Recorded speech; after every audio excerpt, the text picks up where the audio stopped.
Welcome to Systems of Linear Equations, Substitution, and Elimination. So, first some definitions. A system of equations is said to be consistent if it has at least one solution. I always think of it using the idea that the solution set consists of something. So it's either one or more. A system of equations is said to be inconsistent if it has no solutions. A system of equations is said to be independent if it has one solution exactly, and a system of equations is said to be dependent if it has an infinite number of solutions. So independent and dependent are terminology that are only applied to consistent systems of equations. If a system is inconsistent, then that's it. It's not going to be classified any further as independent or dependent. So a system that has one solution is called consistent and independent. A system that has no solutions is called inconsistent. And a system that has an infinite number of solutions is called consistent and dependent. So we're going to solve each of the systems of equations here. And after we solve, we're going to classify them based on their solution sets. Okay? So this is a review from what you've studied before in algebra. We have our two methods of either substitution or elimination. And I'll do one of each for you to see. So solve each system. Example A, we have x plus 3y equals 5 and 2x minus 3y equals negative 8. Well, this one's just screaming for us to do the addition or elimination method, right? Just adding the two equations together because the 3y and negative 3y will cancel out. And now I have 3x is equal to negative 3, which means x is equal to negative 1. Now I'm not done until I go find the corresponding y value for the solution. So you can substitute it into either equation, 1 or 2. Let's substitute it into 1. So I'll have negative 1 plus 3y is equal to 5. So 3y equals 6, which means y equals 2. Now if you leave your answer like this, you're not going to get full credit. You need to write your answer in a solution set as an ordered pair. So here's my solution set. I have to write it as an ordered pair in parentheses, and then now we're going to classify the system. So I have exactly one solution. That means it's consistent. The solution set consists of something, and it's independent since I have exactly one solution. All right, now let's look at another example. This time I'm going to solve using substitution. I could still very easily solve using elimination, the addition method, but I just want to show you a different option. So if we're using the substitution method, you're going to isolate one of the variables from one equation. Easiest thing is to isolate x here. So x equals 5y plus 2. And now I'm going to substitute that in for x into the other equation, which means 3 times 5y plus 2 minus 15y equals 6. All right, so now I have one equation with one variable, so I can distribute the 3.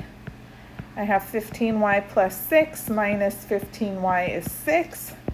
The 15y's cancel out, and maybe you're getting a little nervous, but don't be. We're left with 6 equals 6. So anytime this happens, you just have to ask yourself, is this a true statement? Absolutely, 6 is equal to 6. So that means we have an infinite number of solutions. Well, how do you write your solution set? No, it's not all real numbers. Think about what kind of answers we're giving here. In the previous problem, we gave an ordered pair. So our answers need to be two-dimensional answers, right? And so all real numbers, we have a dimensional problem. That refers to a one-dimensional solution. Nor is my solution all of R2, right? R2 is the real number plane. Cartesian XY plane, 2 dimensions. No, not every single point that's here is a solution. Only the points that satisfy the equation x minus 5y equals 2, which, since we have an infinite number of solutions, means this equation is actually the same one. If you notice carefully here, the second equation is the first one multiplied by 3. So we have infinitely many solutions because any point that lies on that line is going to be part of my solution set. So it's not any point in the xy plane, but it's any point that satisfies the equation x minus 5y equals 2. Well, how do you write that out? With great caution. So you say your solution set is any ordered pair xy such that it satisfies the equation x minus 5y equals 2. And I picked that equation just because it was on top. You could just as easily have written the second equation and that would be fine. So this is required for a full credit correct answer. The solution set. When you write x comma y, then you're letting your reader or your grader know that we're talking about a two-dimensional answer such that, and then the condition follows. So this solution set is consistent and it's dependent since we have infinitely many solutions. All right, good. Now let's look at an application. An airplane that flies from Los Angeles to New York with a stopover in Chicago charges a $45 fare to Chicago and a $60 fare from LA to New York. A total of 185 passengers boarded the plane to LA and fares totaled $10,500. I mean, what a great deal for a flight. I'm on it. How many passengers got off the plane in Chicago? Okay, so let's let x equal the number of passengers going to Chicago, and then y can be the number of passengers going to New York. So if you have two variables, you need two equations in order to solve. So right away I see, okay, they told me I have a total of 185 passengers. That means x plus y equals 85. And then the next equation can describe the value of all of that. So this first one talks about the quantity, and then the next one will describe the value. So each passenger going to Chicago, each x pays $45. And each passenger going to New York pays $60. And that totals $10,500. All right, so I've got my two equations, two variables. Now it's up to us how we want to solve substitution or elimination. Let's do substitution here. So x is equal to 185 minus y, and then now I'm going to substitute that for x into the other equation. So I have 45 times 185 minus y plus 60y equals 10,500. Then I'm going to distribute, so 8,325 minus 45y plus 60y is 10,500. Combining like terms, we get 15y. Let's subtract over 8325. That's 2175. So y equals 145. Okay, but what did they want? How many passengers got off the plane in Chicago? So y is the passengers going to New York. I still need x. So if y is 145, x is equal to 185 minus 145, which means x is 40. So 40 passengers got off the plane in Chicago. Okay, looks good. Now let's kick it up a notch and look at how to solve a system of three linear equations. So now we're going to have three variables, typically x, y, and z, or a, b, and c. And in order to solve the system, you need three equations. So you want to write all equations in standard form. Variables on the left, constant on the right. Number the equations for later reference, 1, 2, 3. Clear any decimals or fractions. It's optional, but very helpful to do so. Now, step 3, you want to select a variable to eliminate. You use two of the equations to eliminate that variable, and you call the result A. Now, you're going to use a different pair of equations and eliminate the same variable. Call the result B. I'll talk you through these two steps as we work through the following examples so you can see. And I really recommend that you write out like your game plan before you start doing those steps. Then you solve the system of equations A and B, and then plug these values into one of the original equations to find the value of the third variable, and then write your solution as an ordered triple. Okay, so let's get started. First example, everything looks like it's in standard form, so I'm just going to start numbering the equations 1, 2, and 3. And then here is where, no fractions, no decimals to clear out. It's time to come up with our game plan for steps 3 and 4. You're going to pick a variable that you want to eliminate, okay? So do you want to eliminate x or y or z? It doesn't matter. You just have to be consistent. I would recommend either y or z, because already if I just add some of the equations together, I can see that they'll cancel out, and the coefficients are 1 on both those variables in one of the equations, so it's easier to work with. So let's eliminate z, okay? And then you have to pick 2 different pairs of equations that you're going to eliminate z with. And I want you to write out your game plan right now. So we're going to eliminate z with, how about 1 and 2? That looks good. And then I'll eliminate z again with maybe 2 and 3. You have to pick 2 different pairs of equations to do this with. Okay, so let's start off by eliminating z with equations 1 and 2. I don't need to do anything to them because I can just add the equations together and z will cancel out, right? Do you notice that? Okay, great. So we're going to add these equations together, and now I get 6x. Bonus! The y canceled out. I mean, I wasn't hoping for that, but this is fabulous. So 6x is equal to 3, which means x is equal to 1/2. Usually you won't already get a solution, but we lucked out with this one. So I'm going to call this result A. After you eliminate the variable with 2 of the equations, that result is called A. Now I'm going to move on to the next part of my plan and work with equations 2 and 3 to eliminate z. Well, notice here, z won't cancel out just by adding them together. So what do I need to do? I need to multiply equation 2 by 2. So I'm going to take equation 2, multiply it by 2, and now it's 4x plus 2y plus 2z equals -2. If you don't cross your z's, now is a good time to start, because let me tell you, they're going to get confused with your 2's. And then equation 3 is 6x minus 3y minus 2z equals 3. Ooh, that needs to be a 3. Okay, so now let's add these equations together. I'm going to call the result equation B.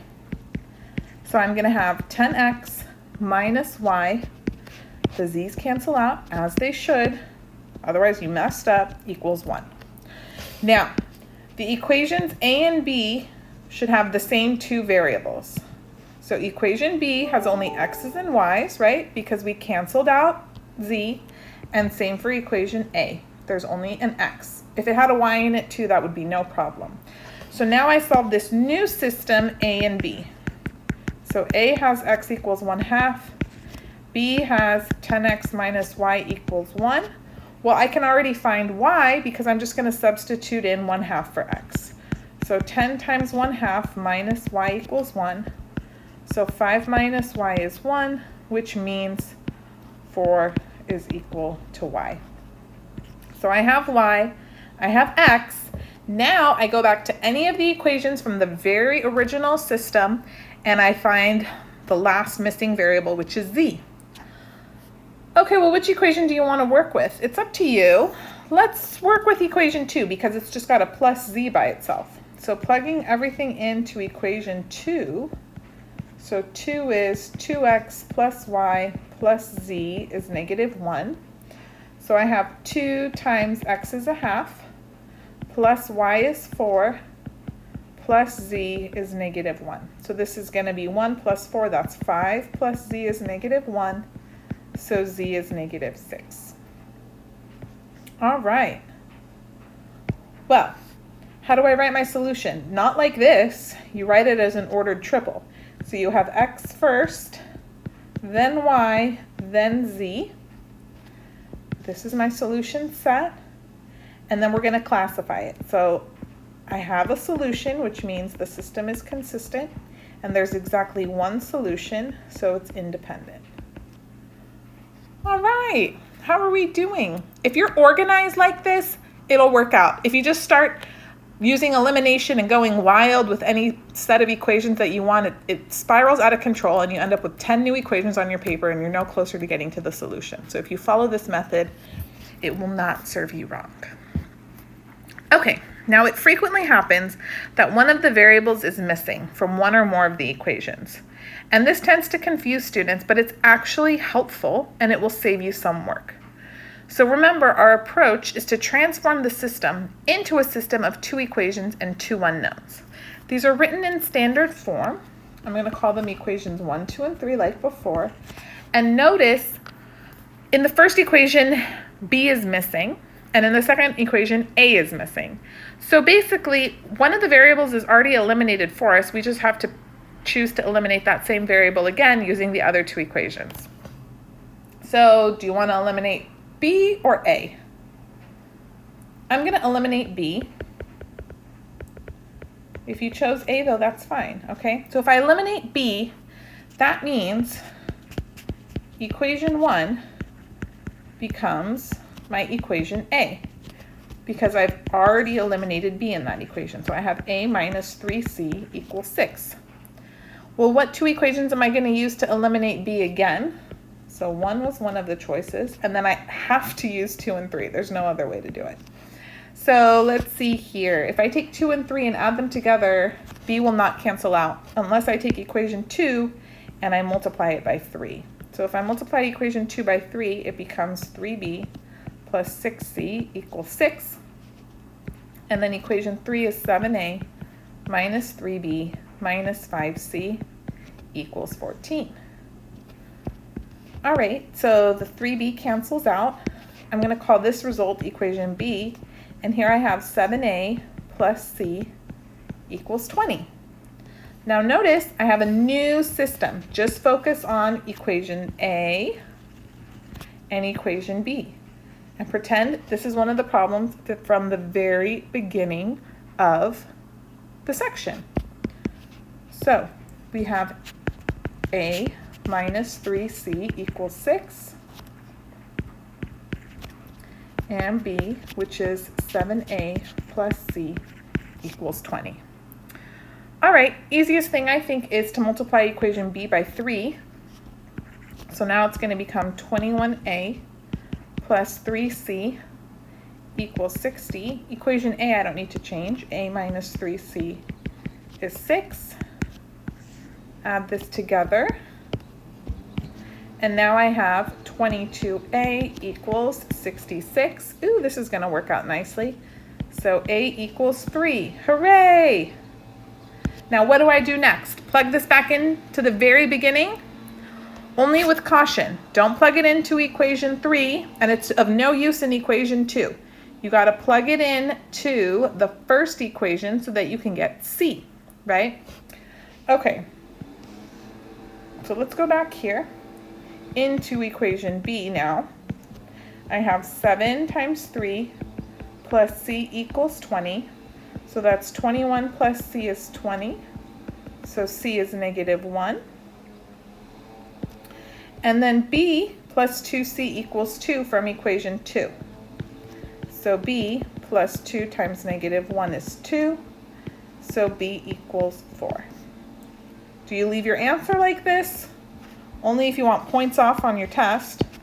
So our final solution is the ordered triple 3, 4, negative 1.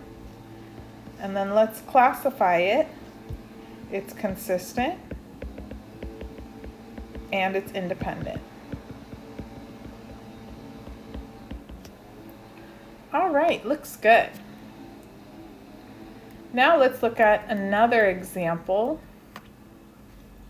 Here again, one of the variables is missing from one of our equations. 1, 2, 3. So since Z is already missing in the third equation, let's just choose to eliminate Z since half the work is done for me. So we're going to eliminate Z. I'm going to use equation 3, and then I'm going to use 1 and 2 to eliminate Z again. So equation 3 becomes equation A, which is 2x minus y equals negative 1. And then can I eliminate Z using 1 and 2? Well, if I take equation 1 as is, and then if I take equation 2 and I multiply by negative 1, now it becomes x minus 2y minus C is negative 2. And now Z will cancel out. And I'm left with 2x minus y equals negative 1. And this is equation B. Now look at what's going on here. Here's equation A. Here's equation B. And what does that tell us? These are the same equation. So I have infinitely many solutions.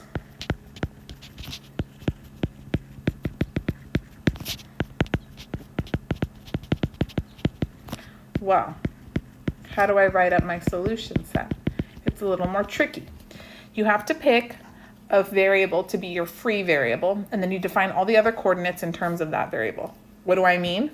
Well, you start from the last point here, 2x minus y equals 1. Pick a variable to solve for. Easiest variable to solve for is y. Don't you agree? Get it by itself. So that means y would equal 2x plus 1. Okay, that's great. So y is 2x plus 1. That means I could say, okay, x is going to be x, y is going to be 2x plus 1. Now I need to figure out what z is going to be in terms of x. How can I do that? Well, go back here, maybe using equation 1. I know x plus y plus z equals 1. So using equation 1, I have x, which is x, plus y, which is 2x plus 1, plus z equals 1, which means 3x plus 1 plus z is 1. So z is equal to negative 3x. So now I have my ordered triple. Notice there's going to be infinitely many solutions because x is my free variable. X can be any real number, and then based on what I choose for x, I'm going to get the corresponding ordered triple. So here's what happens. You write your solution set as x, 2x plus 1, negative 3x, and x is any real number. Okay. Now you didn't necessarily have to solve for the other two coordinates in terms of x. You could also do y or z, but your answer may look just a little different. However, it will still generate the same solution set. You'll still get the same infinite number of solutions, and they'll be related in the same way. So for example, if I randomly chose x to be 1, then 1, 3, negative 1 is a solution to this system of equations. And if I had a different free variable, I'd still get the same ordered triple, 1, 3, negative 1. Okay, let's classify this bad boy. So it is consistent. We've got a solution. We've got plenty of them. And it's dependent because we have infinitely many. Dependent. Okay.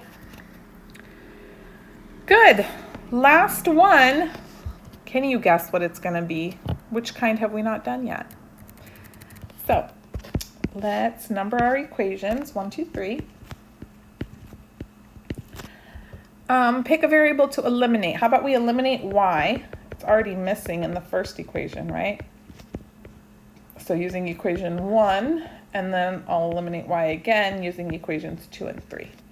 So equation 1 becomes equation A, which is x plus z is 0.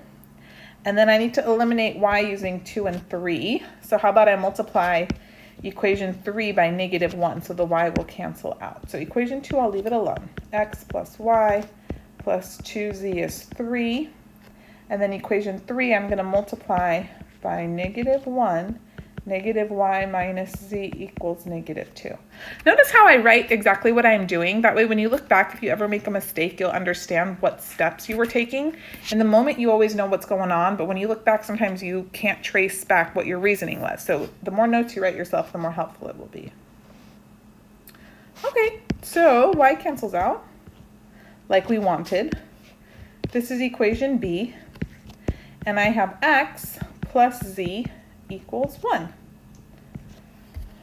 Okay, now let's look at equations A and B. X plus z equals 0. X plus z equals 1. Wait a minute, how can x plus z be 0 and then x plus z be 1 at the same time? That sounds very inconsistent. Can this system just make up its mind already? My goodness, that's because there's no solution. And yes, it's inconsistent. What if you didn't notice? Say you were just in the zone and you were like, I'm going to multiply this second equation by a negative and add them together.